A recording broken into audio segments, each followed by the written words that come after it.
আপনার কি কম্পিউটারের বারবার সেটিংস খুঁজতে ঝামেলা মনে হয়? তাহলে সুন্দর একটি আজকে সিক্রেট কোড আপনাদেরকে শিখিয়ে দিচ্ছি, যার ফলে আপনি একটি ফোল্ডারের ভেতর সমস্ত সেটিংসকে এনে রাখতে পারবেন।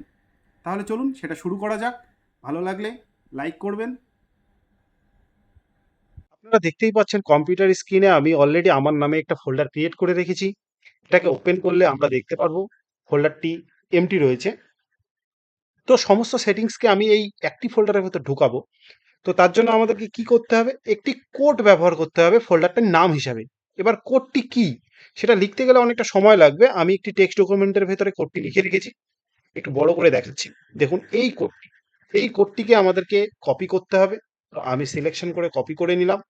কপি করা হয়ে গেলে এটাকে আমাদের ফোল্ডারের নাম হিসাবে ব্যবহার করতে হবে। ফোল্ডারটাকে রিনেম করে নেব আমি। F2 প্রেস করলেই আমরা রিনেম করতে পারি।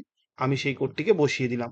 বসিয়ে দিয়ে এন্টার প্রেস করে দেব। সঙ্গে সঙ্গে আমাদের ম্যাজিকের মতো ফোল্ডার আইকনটি চেঞ্জ হয়ে কন্ট্রোল প্যানেলের মতো হয়ে যাবে।